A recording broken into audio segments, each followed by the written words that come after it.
Thank you for coming today. We're going to talk to you obviously about a little bit about Fighting Fantasy, in fact a lot about Fighting Fantasy, a little bit about the history before that, Games Workshop. It's quite amazing that we're here today at Dragonmeet. Steve and I, founders of the original Dragonmeet, way back, I'm trying to remember what year it was, maybe it's on the Google somewhere, late 70s. 78, thank you. Were you there? Yeah. You don't look old enough. So, obviously we're going to start off with Fighting Fantasy. Let's do a little straw poll first. How many in this room have actually ever read a Fighting Fantasy game?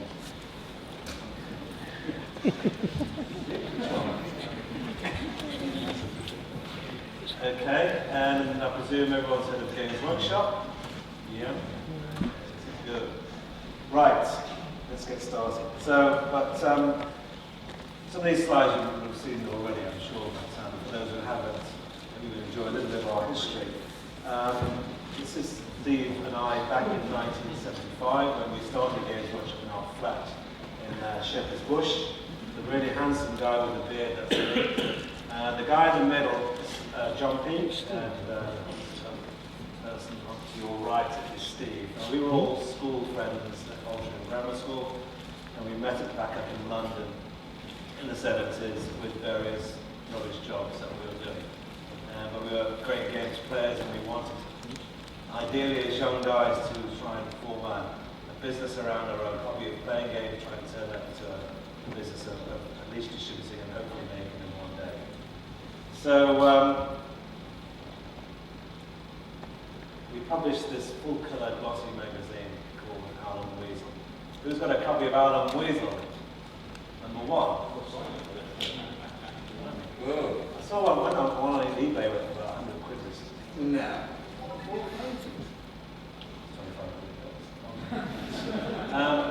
And we sent it out to everybody we knew in games. And one of the recipients, not although we hadn't sent it directly, was this gentleman here, to we owe a great huge of debt both as an industry and certainly from Steve and I's point of view. This is Gary Gygax. This was in the first one I took in 1976 at Gen Con.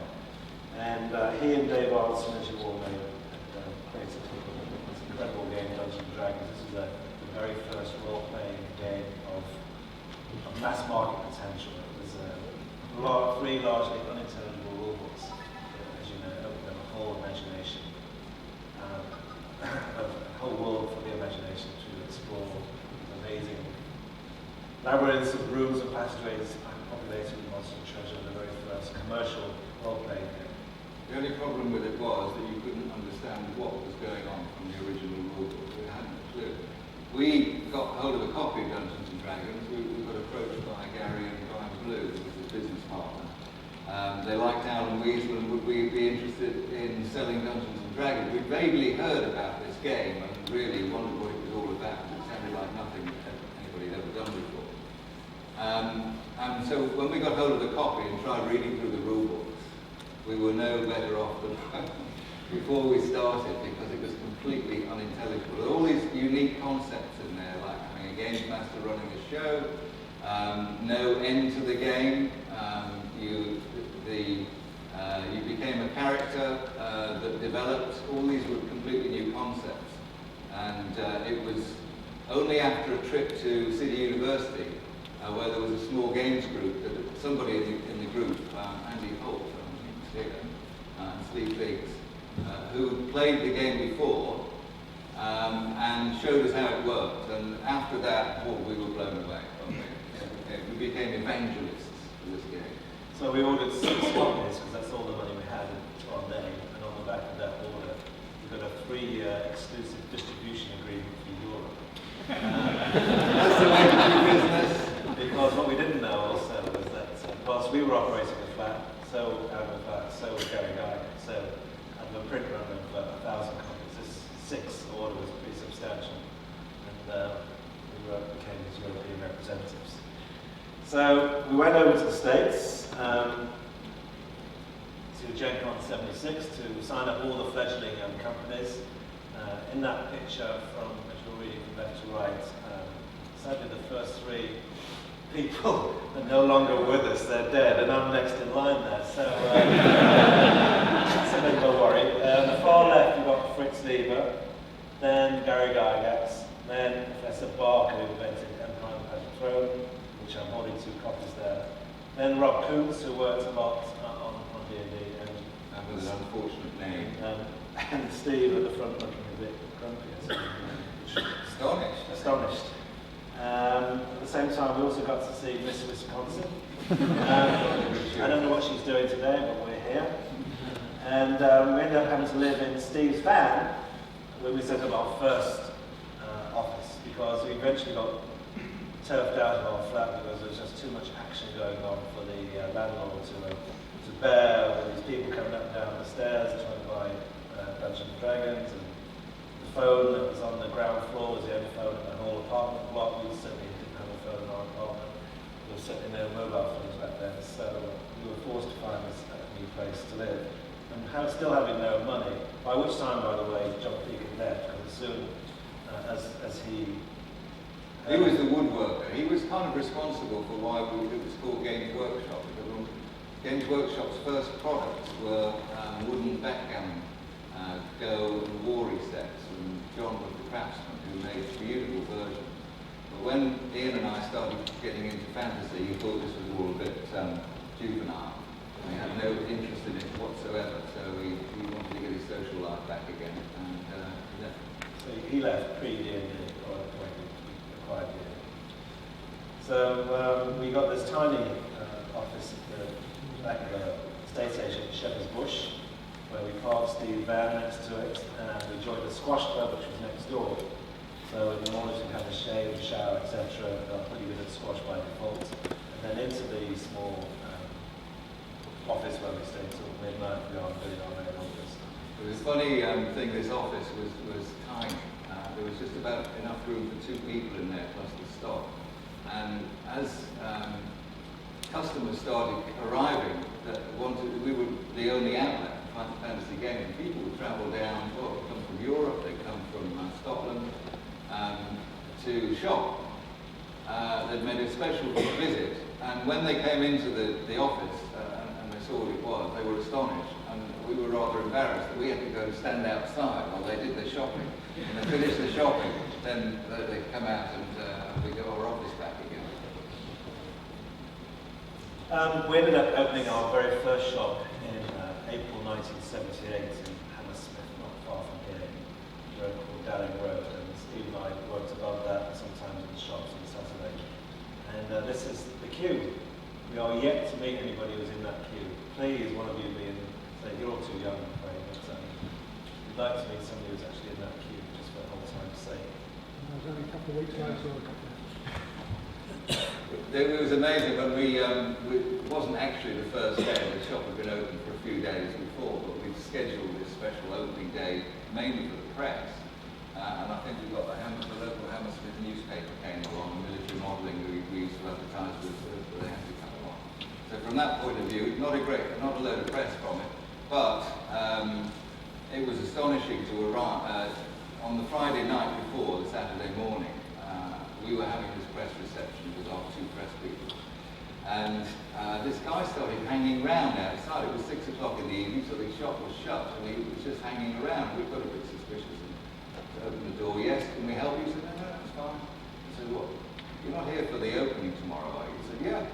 He'd arrived at 6 o'clock in the evening on Friday to stay overnight, and this was all to get his hands on either of our special offers, which was a copy of Empire of the Paper Throne, reduced from $16.25 to £1, and 6 copies of Dungeons and Dragons, reduced from £6.10 to 50p. So he stayed up all night. We came back the next morning, and the queue had grown from this one guy on his own to what we see now. Of course, this Games Workshop grew in size and wanted much better high street locations. This branch is no longer a Games Workshop shop. If you want to go and see it, it's nearby. It's now the Bosnian Community Advice Centre. So if you want to go pilgrimage to before I don't know from here.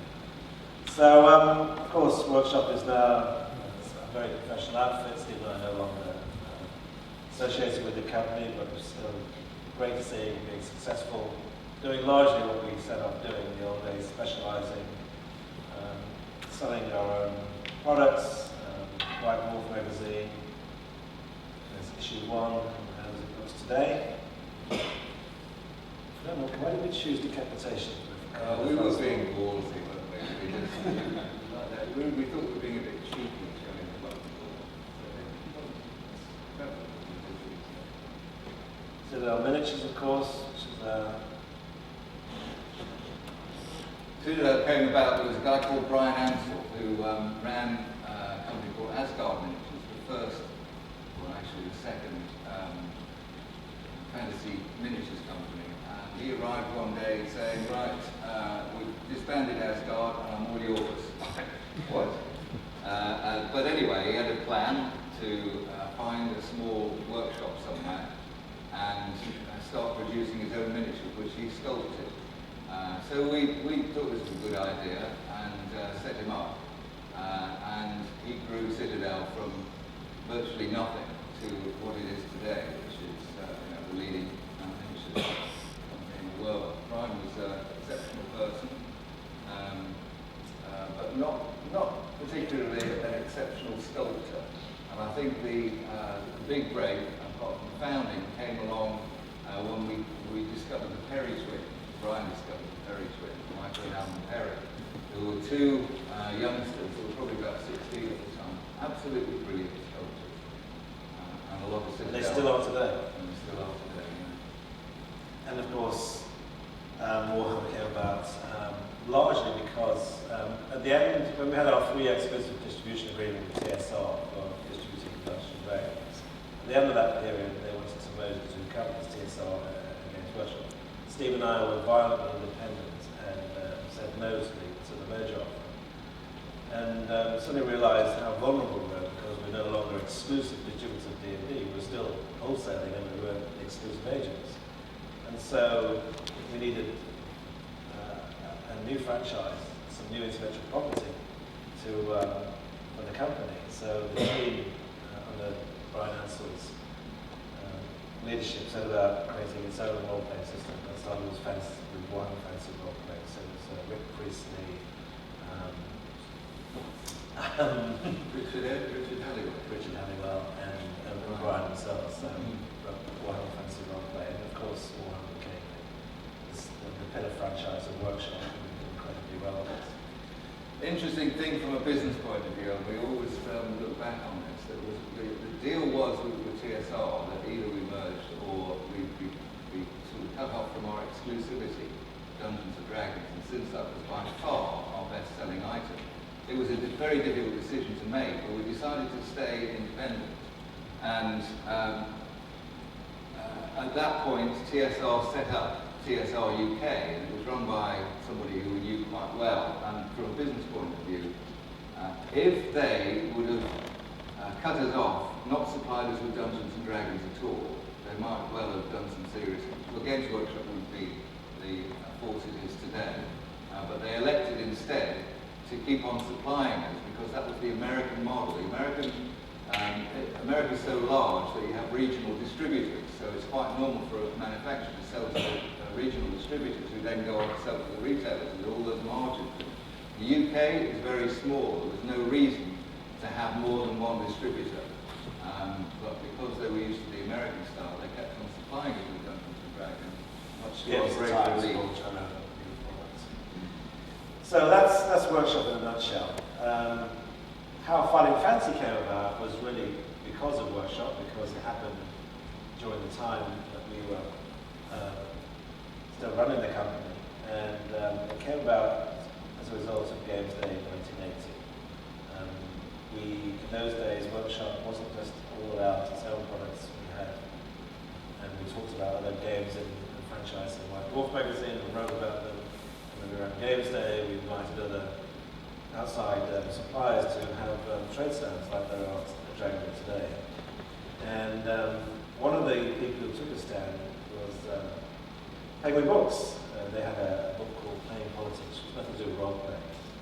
And we met Jolene Cook, and Steve will tell us more about that. The game that the book that they were publishing was kind of like a party games thing, with a set of rules where you had to you had to get people to vote for you.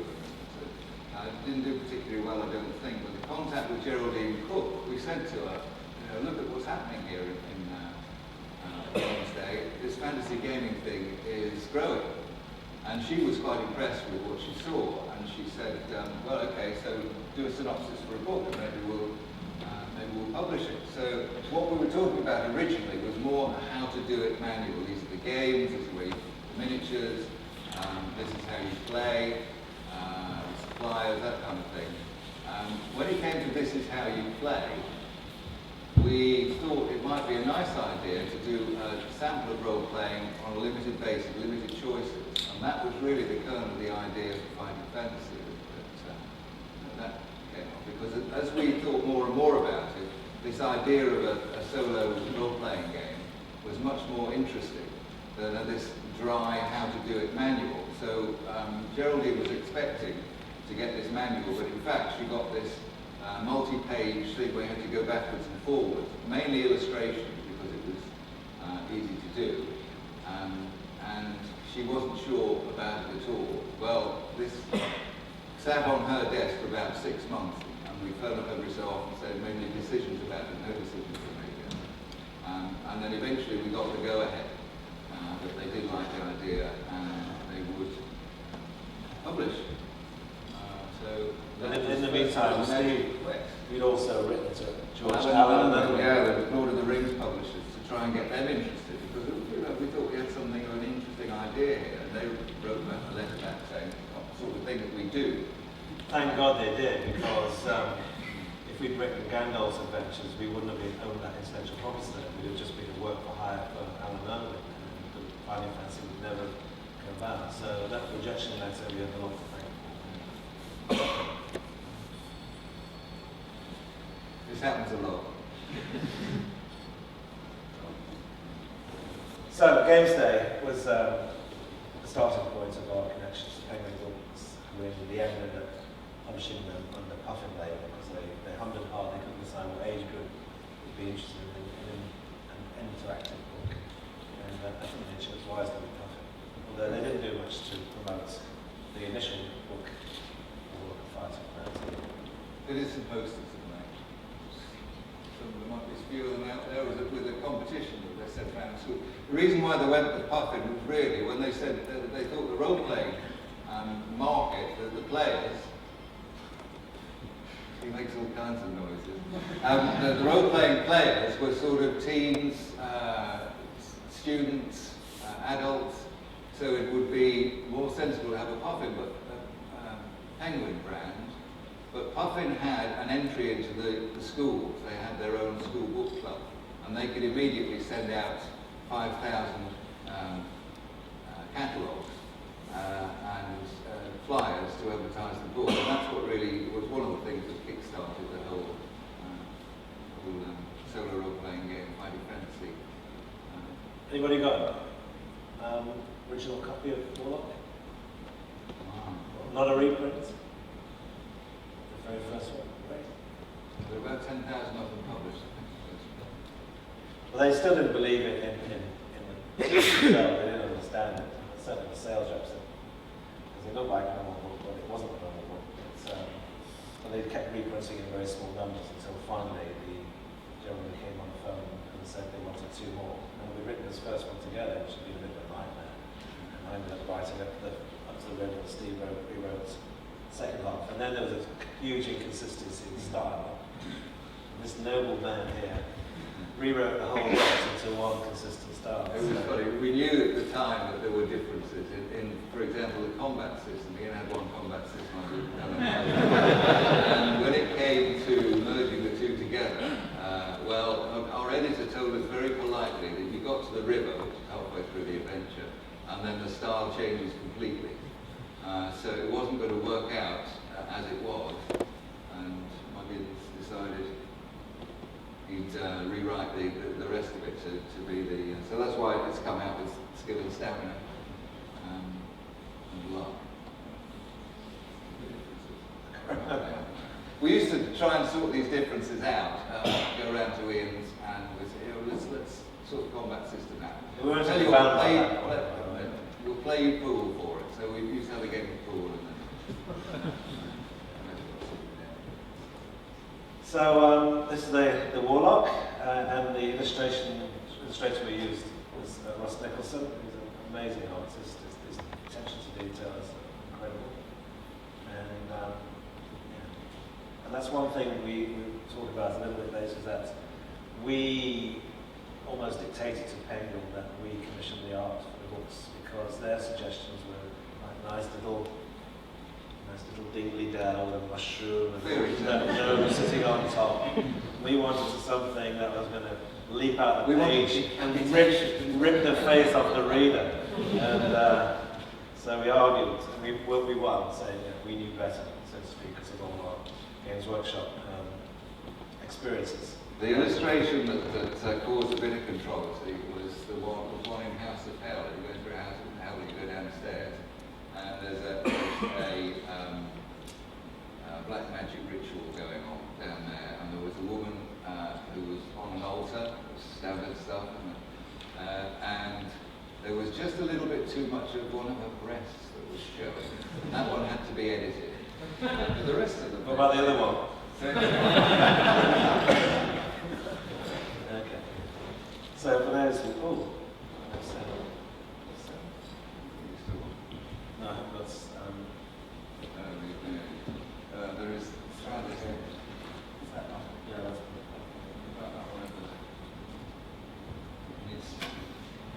that's otherwise the other way. This may or may not work.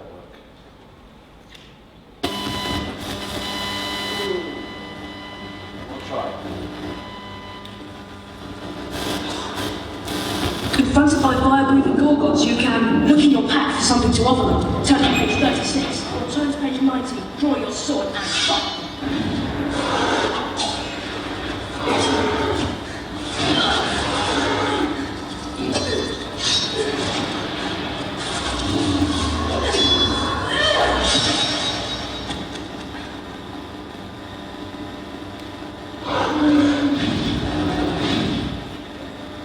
Did anybody actually see that ad on TV? Oh, some people did, yeah. Believe me. This end's doing a lot better than that end. They got all the Warlock #1s, they've seen that. So, as you know, the difference between our books and traditional literature is that the reader's the hero, and that really set them apart, and became in the playgrounds, and that was the viral spread at the time. Word of mouth, as is today, was so important, and that resulted in people talking about, oh, these great books in which you're the hero and you've got these fantastic adventures, loads of choices, and they don't get killed and stuff again. So that was the important thing. We were told that there was a black market in solutions to Fighting Fantasy books. As soon as one was published, there'd be some bright sparks, so they'd go off and crack it, and then offer for 10p a solution to Death Trap Dungeons. Was that you?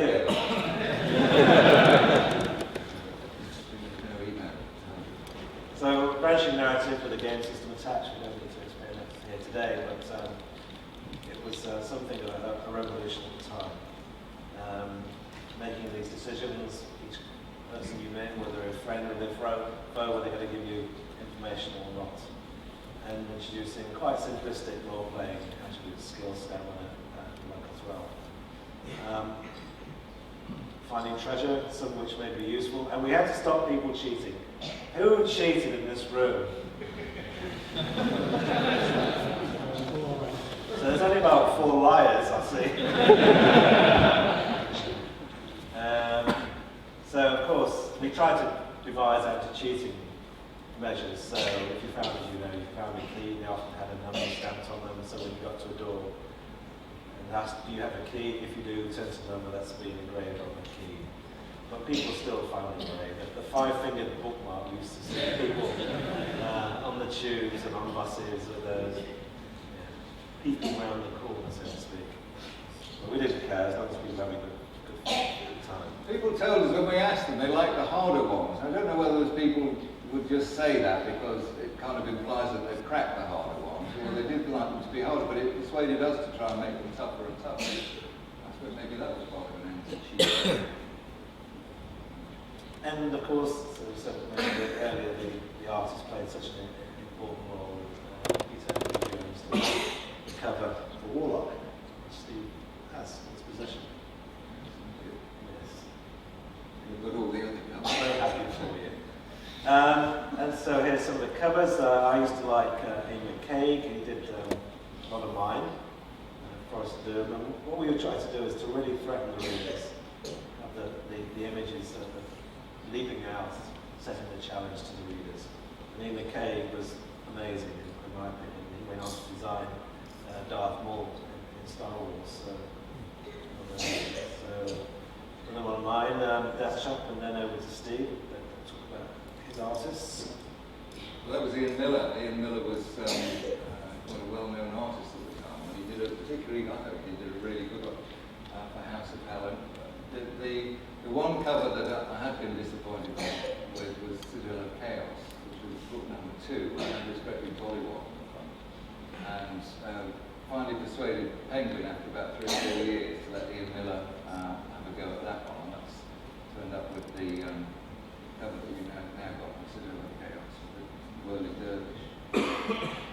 So, whilst I stuck mainly to orcs and goblins and fantasy, Steve always wanted to try new worlds, new genres, and so...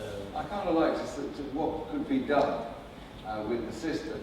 And after you've done a couple of 400 adventures, then what else can you do with the fairly simple role-playing system? Well, obviously one of the things is different genres, so horror, superheroes, science fiction are the obvious ones to do. But then other things like with Creature of Havoc, reversing it. So you're the bad guy. You wake up and you don't know who you are or where you are, but you know that you're hungry, and human flesh sounds quite attractive. And that all worked. That was quite difficult. I don't know, and then his epic sorcery, which I'm sure you'll Well, it used to be an epic. I've just seen an adventure out there with 1,600 weapons. Sorcery got a bit carried away with that. The reason why sorcery came about originally was Geraldine Cook, poor old Geraldine, who discovered it at Penguin. Then Puffin took over the Fighting Fantasy series and was given all the acclaim for its great success. And Geraldine, who'd done the groundwork, didn't have anything like that. I always promised to Geraldine, I'll do you a more adult Fighting Fantasy. That sounds terrible, doesn't it? A more adult, a more complicated Fighting Fantasy book, and that turned into Sorcery, which was one adventure broken up into 4, and it used magic. interactive shades of grey ahead of his time. Penguin did actually try, one of the editors there came out with a series of girl-based multiple choice, what they call it, Lonely Hearts or something like that. And they did the horse riding ones. Yeah, they did have a romantic one as well. Didn't do very well. Didn't want to hear about sorcery. I'll talk about sorcery. We'll have lots of questions and time for question and answer when we're finished glossing over our history here.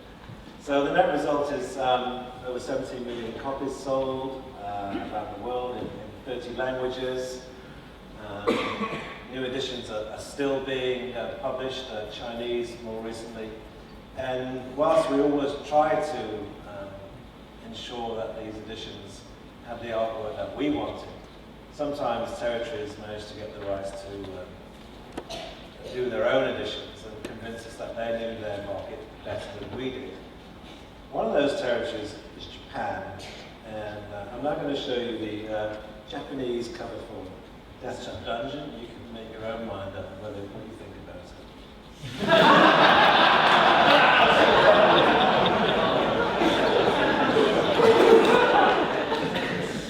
Yep, they really encapsulated their adventure there.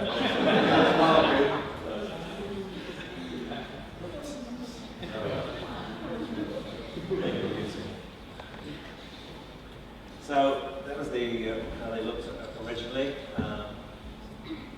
59 in the original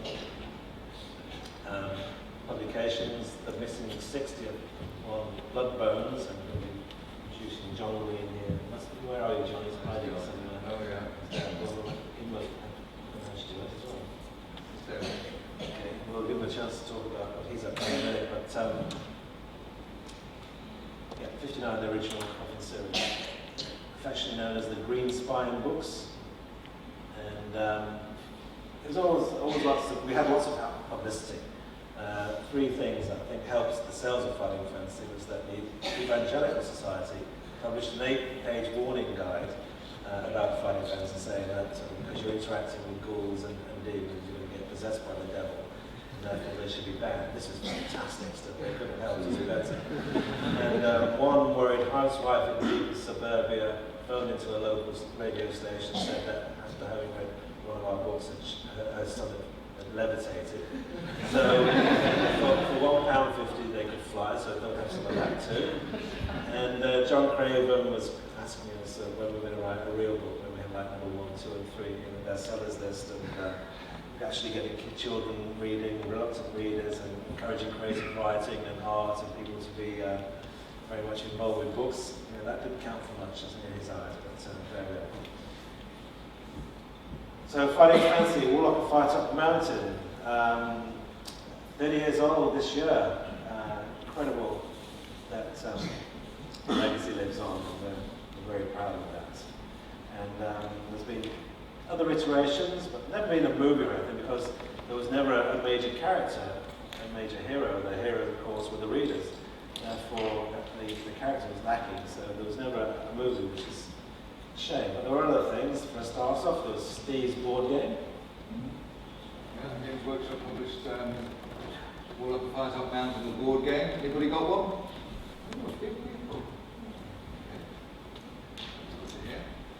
It got published in French and German, and I think the maze system was probably the bit that was vaguely innovative about it. You're going to tell us about it? Well, you go into the maze and you uncover things in front of you. Can't wait. Did you see why I'm not the salesman of the... Do you have to roll different dice after the river?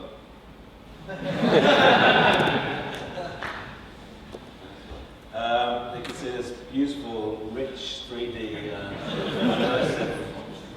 console game here, which was on Spectrum at the time. Yeah, I think it's good to actually see them in this simplistic form. More recently, there was an app put out by the Bubble for 5 titles. I mean, they were good, but they weren't great. They didn't really add any value, any features. And we terminated when their agreement after it expired. And of course, working closely with Tim Rand Games. Is Neil in the room? There he is. Neil, doing We'll talk fantastic about job, Neil. that in a second, but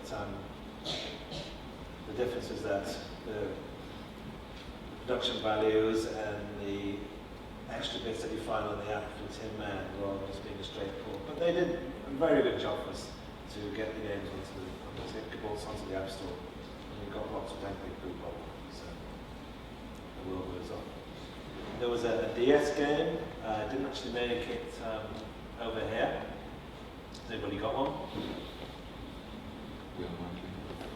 Okay. It's only published in the USA, not in great quantities. And there was Death Trap Dungeon, PlayStation game on PC, and there's a lovely Kelly Brook before she became famous as our model at trade shows. So 5 years ago we had our 25th anniversary. We did a signing of Forbidden Planet, and that was good. The hardback edition. Anyone got the hardback edition? There are a lot of those around today, so it's my personal favourite of the formats. It just seems to work so well with the hardcover. It's like the size of an old videotape case. It seems to be something so. And of course, this year was the 30th anniversary Now, we talked about cooperating on a book to celebrate the 30th anniversary. Why didn't we, by the way? I don't know, really. I think I was more keen to because it was always going to be a labour of love. There was never going to be a commercial venture because the world was largely moved on with game books in book format. But I thought it was important to celebrate the occasion because 30 years is a long time, and the fact that it's still in print in large parts of the world is something to be very proud of. And so, said about thinking about it in 2008 or 9. And the net result is that London Zombies appeared in August this year. Now, we were originally going to do something in Alancia, hopefully around Firetop Mountain, but didn't want to do that without Steve, and maybe we'll do that for the 40th anniversary, because at our age it'll probably take us 10 years to write the next one. And I mean, we've been working in the video games industry for the last 20 years.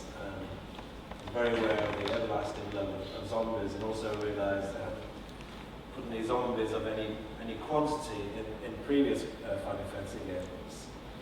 And there was also the dilemma, was I going to write it for 10-year-olds of today, or 40-year-olds who are trying to be 10-year-olds again? That was a problem. Even though Fighting Fantasy had quite a relatively simplistic game system compared to traditional role-playing games, by modern day standards it was still quite frustrating for some people in the sort of quick way in which we progress through our everyday lives these days. And so I decided to risk streamlining down even further, because I also had in the back of my mind having an app, and people don't want to come into lots of points, pinch points where you can't move on quickly through an app. So streamlining the experience down to basically one factor which was damaged and standard for what you were there. So I wanted to make it fun. I wanted to use social media and using Twitter. And it would determine the title, whether it's going to be Blood of the Zombies or Escape from Zombie Castle. It was great also when I lost a huge chunk of my book in a fatal crash of my laptop. There was a lot of support out there from the fans about sympathising about this, and that in the spirit to carry on going with it. And also using Twitter to offer the chance for some of the fans to be in the book. And so that was all people wanted to do was just say, yeah, I'd like to be a zombie. And so we ended up with a couple of famous people in the book as well. It was good to find out that Charlie Hickson was a fan, so he's in there, and also Tom Watson MP, who was headed up the Leveson inquiry. So he's a zombie also, from the zombies. Brilliant. So there's a number of Easter eggs in there, certainly a lot more Easter eggs in the app. And the artist worked for the first time with Greg Stables, who is a very big 2000 AD artist. Here's some of the original sketches when they had a conversation. This is one of the proposed covers of one of three. This one where they were escaping from the prison cell. This one was the girl in the cold room with the chainsaw. And the one that finally went for was the zombie bursting out through the door. The reason I like that is because harking back to the days with Ian Livingstone, when you always had that sort of look at the reader with the threatening look, was on that way home for me. So I went into the art as it came through. Thought it was a little dark for a cover, even though it's a beautiful thing in its own right. So with the digital help at hand, Icon Books ramped up the red through Photoshop to make it much more stand out on the shelves. So I'm delighted that it came out in August this year. And for the interior illustrations, used another comic book artist, Kevin Bosley, who worked closely with to really capture the essence, straddling modern day contemporary settings with zombies in today's world, but still harking back to the roots of Fighting Fantasy, setting it in a medieval castle. because I didn't want my zombies to be running around the shopping malls and garages and stuff. So here's one of Kevin's interiors, brilliant stuff. Lovely grenade scene, which he also coloured up. It's in your app, isn't it, somewhere? You know. Didn't do it. Oh, we did. Oh, sorry. So, leading into Neil, the book's also come out as an app on iOS and Android. I'm sure you're all downloading it right now to make Neil happy. If not, please talk to him later about what the extra bits you can find in it. So, some screenshots from it. It's an amazing job, and added so many more features. Of course, you've got 3D dice in there. All the record keeping's done for you. There's little Easter eggs and stuff to find, collectibles, and little surprises, history of Fighting Fantasy in there. So it's a very nice package. Well done, Neil. And there's this one's in it. It's a Martin McKenna original that's been broken up into how many pieces and hidden them in the book. And you can then put all the component pieces into an album as a collectible. The book reviewed pretty well. My best quote is, "None of the zombies is awesome. My friend Shane doesn't like it, but that's because it's really hard and Shane is dumb." So that's a PC power play. It's great. But I didn't make it intentionally hard because I knew most of the readers were going to be late 30s, early 40s. Like a challenge. The next app is going to be House of Hell. House of Hell, yeah, and it's coming on. Neil tells me it will be released in January after the Christmas rush is down, and I'm looking forward to seeing it. So what next for Fighting Fantasy? Well, some of you may be aware that Sean Riley was trying to going to use Kickstarter to fund a documentary film that he was going to put out on a DVD and also on a memory stick, and maybe one day give it to one of the networks to broadcast on television. He was trying to raise £40,000, which is a substantial amount of money. It was a lot less than what he thought it would actually cost. It could be, he was thinking maybe it cost £80,000 to £100,000. That Kickstarter funding raise ended yesterday, and sadly he didn't raise all the money, so he raised, I think, 15 out of the 40. So that documentary, in its present guise, is not going to happen, sadly, but what is happening in the future,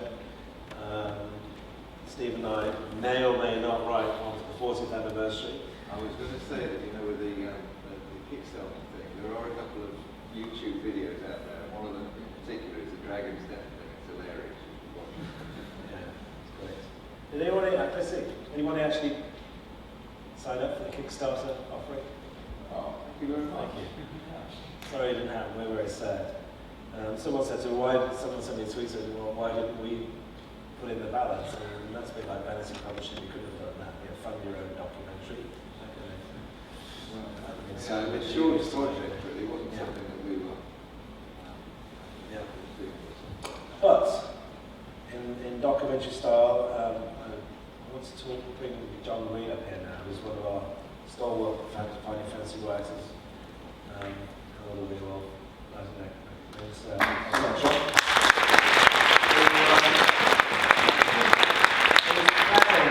Starting writing a book which is going to be about the history of Fighting Fantasy. And he's going to try and do a bit of a straw poll now to see if anyone might be interested in reading the book. I'm going to tell you a little bit about what he's going to put in, all the stuff, all the glossy stuff, all the nice stuff that we've been telling you today. He's going to write about the underbelly of Fighting Fantasy and tell you all the stuff that we don't want you to hear about. So, okay, did anybody read my article in SFX Magazine Fantasy Special this year about the history of Fighting Fantasy? A couple, fantastic, right.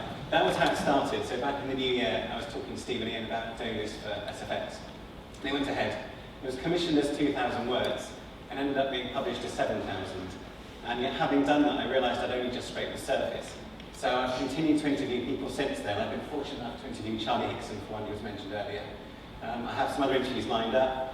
I've talked to the original artists, also many of the other authors, because of course, they then had the Fighting Fantasy Presents line to continue. with the demand for titles. I've talked to lots of them, gone into a few of the legends and myths about the series.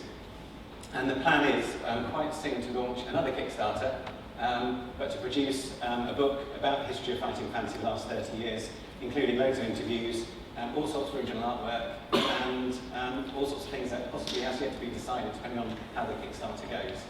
But yeah, straw poll time. Take my life in my hands here. Who would like to buy a book like that? Fantastic. Not me. That's what I was. That's brilliant. Excellent. Thank you very much. Yeah, so that should be launching quite soon, hopefully. Just got to iron out a few details. Ideally to be ready for this time next year. We can do another straw poll actually, because Icon Books are also considering doing an offering around Blood of the Zombies, ending with one hardback cover and one with a specially hand-printed leather-bound embossed on one of 1 in 10. And I'd be interested to know, because they wanted me to ask you the question, whether there'd be an interest in such an offering for some very limited editions of very high quality publications. So is there any interest in the room for that? Well, I have no idea, that's their choice. Any interest in collectibles around one particular book? You can name any book, it doesn't have to be Blood of the Zombies. I guess what happened. Well, you won't be seeing that one then. Well, I have no idea. Anyway, we'll let you know when that's happening. So over the years, people have been, you see strange articles about us. So there's two things I realised. I wanted to mention that there was an article recently about Fighting Fantasy, and actually was the gamification of literature. And we suddenly got greater engagement with people who don't normally read books by adding a game system to a traditional novel. And more recently, there was someone on Twitter said that they were quite astonished that we hadn't been credited for inventing hypertext. And there was actually Tim Berners-Lee taking all the credit. Of course, that's a ludicrous proposition, but there is some crossover there with what we do with linking numbers together. So there's the kind of weird stuff we now read about Fighting Fantasy as people look back over history with their own perspective on it. So there we are, Fighting Fantasy. I think it's to 2012. We're still very proud to say what we've done. Long may it continue. And we're very happy to answer any questions you have to offer in the last 10 minutes. I'd just like to say that around the room here, we have it's not just Ian and I, but Fighting Fantasy is bigger than the two of us really. And there are people like John who've written some of the adventures. And Neil, who's doing the Tin Man adventures. I see Tony Howe over there, one of the artists, Fighting Fantasy. And for these people, who have I missed out? Anyway, I'd just like everybody to give a round of applause for these people who keep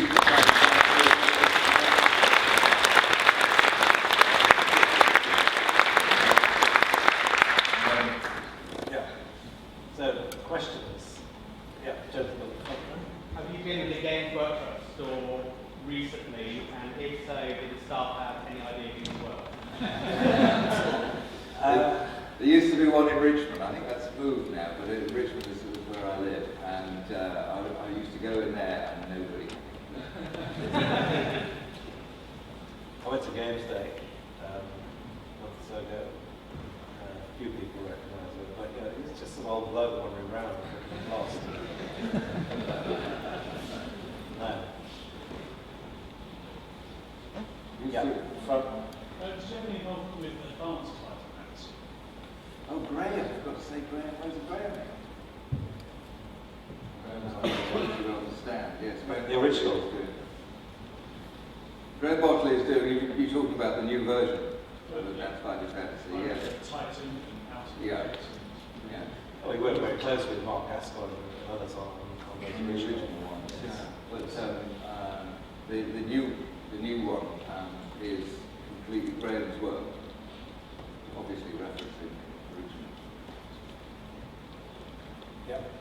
Just a sort of thing in comparison between American fantasy game around the same period when you guys looking at Games Workshop and Fighting Fantasy, and what's happening in the UK. It's the biggest contrast seems to be the, well, apart from the rules being slightly more stripped down in British games, slightly more straightforward, the biggest difference to me is the kind of darkness and the slightly goriness. One of the best bits about Fighting Fantasy was reading the ways that you can get elaborately destroyed by beasts if you took the wrong decision. Was that like a conscious decision you wanted it slightly more dark, slightly more fun and gruesome, or did that just happen naturally because British people are kind of like that? We wrote for ourselves, really.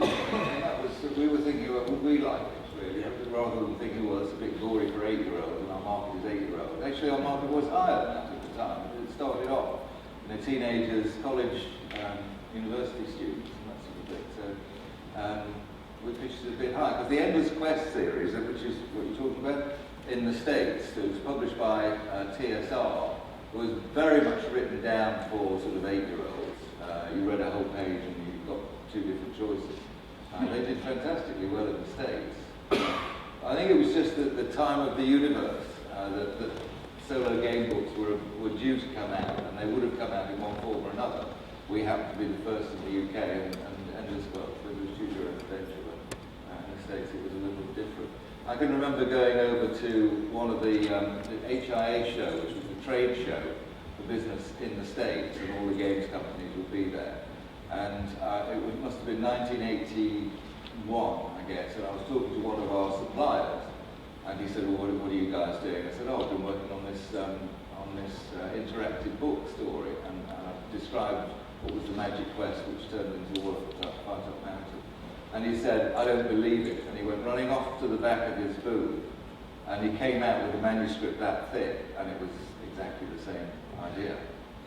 And I say, it was just that since Dungeons and Dragons had been out for a few years, solo game books were going to come. It's just a matter of who did it first.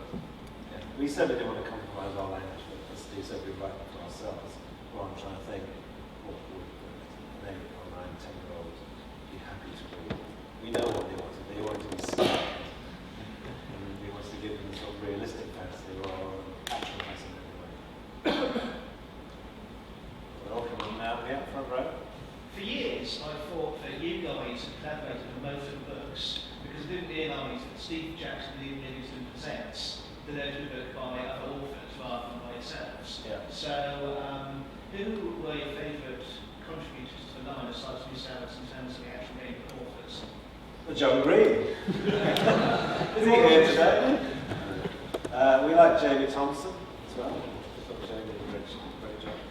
The whole thing came about because We couldn't keep up with the demand. after Warlock had been such a success and Citadel of Chaos, Forest of Doom came out, and they did well as well. Other publishers started to come out with, it was rumoured that they were doing some kind of game book thing. And so who were the authors going to be? Oh, well, most of the authors came from Games Workshop. Joe Lever and Gary Chalk. Were working at Games Workshop, and they put together this book and left and had it published separately, and a number of people did that. The defence that we'd come up with, a strategic thing, was that there ought to be a new Fighting Fantasy book every month. So when the readers go into the bookshop once a month, they can either have this brand new system that nobody's ever heard of, or there's another Fighting Fantasy book, and that seemed to work well. Well, there's no way Ian and I could write a book a month. So we had to start bringing in other writers. And coincidentally, the very first person to do a Jackson Livingstone Presents book was, anybody know? Steve Jackson. Not me, US Steve Jackson. Very confusing. Very confusing. Right, we've got 5 minutes more. Right at the back, when we're there again. What was your... Yeah, you. I was at Dragonmeet last year where I saw your presentation and someone else asked a question about if you had to decide between tabletop games and video games, one to be consigned to the abyss and one to live on, which do you choose? At the time, you said you should go with the future and pick video games, which made it all very angry. Mostly, I guess, for Steve, I was wondering what you would do in that situation, Oh, and that's what I what you choose, or how you change.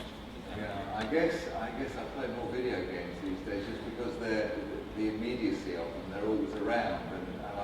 And I just discovered getting into all the old board games that I used to play as apps.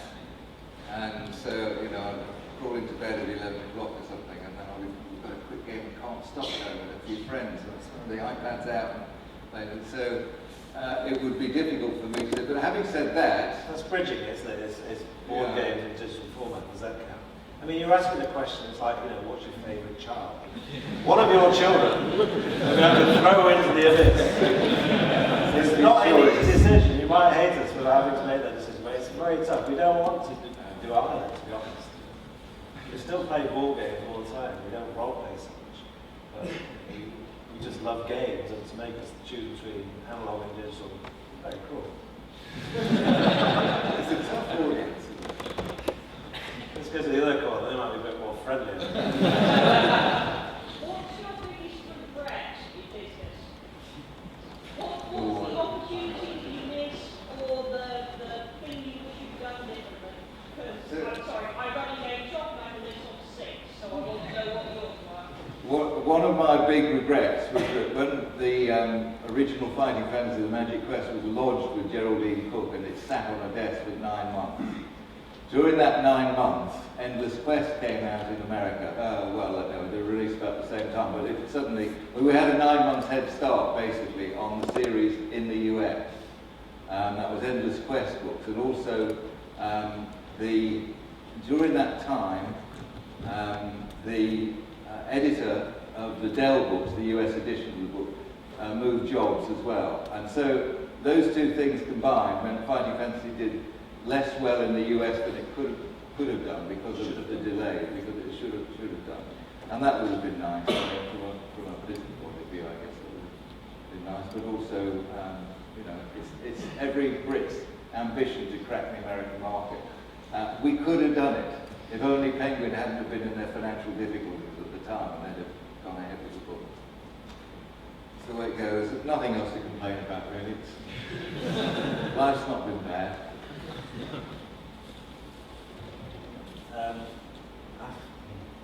Do you know regret my big regret is not getting a signed copy of Dungeons and Dragons by Dave Onson and Gary Gygax. He's got one. It was your choice, though. You went for Empire of the Battlecards. We used to divvy these things out. It was all very Thanks for fair. reminding me. Okay, gentleman at the back now.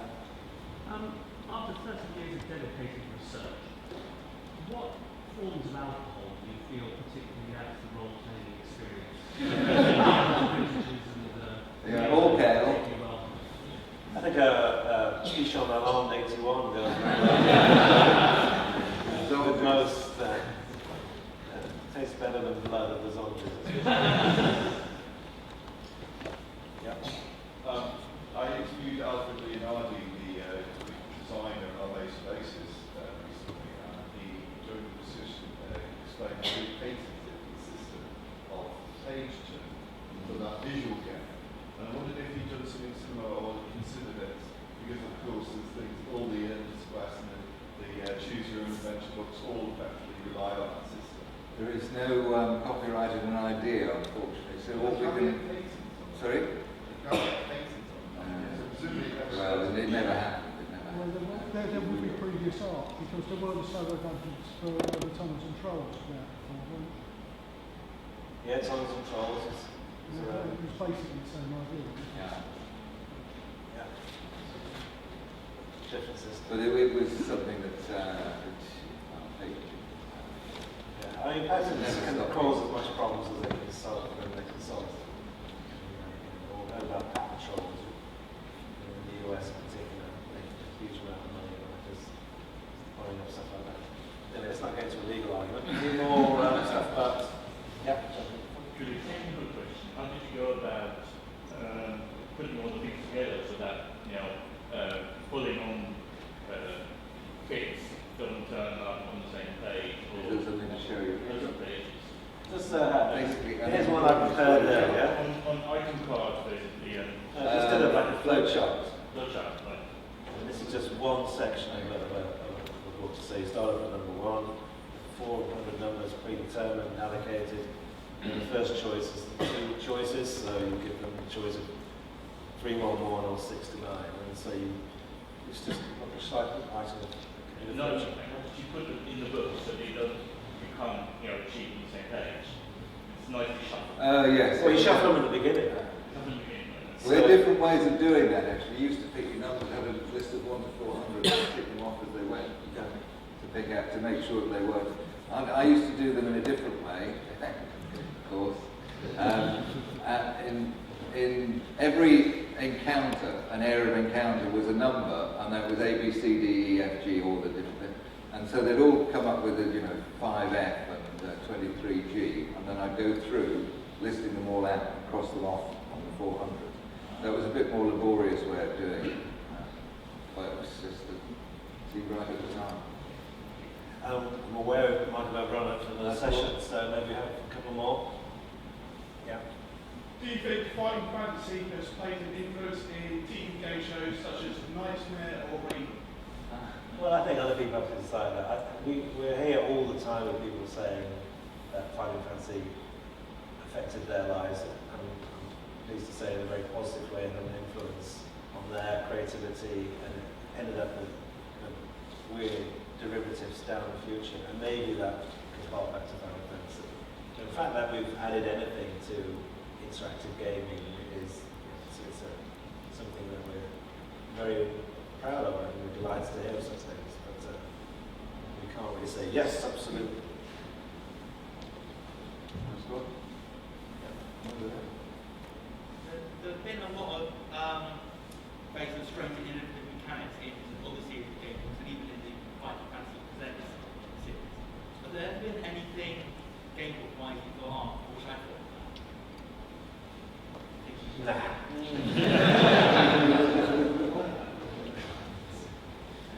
Not that I can think of anything.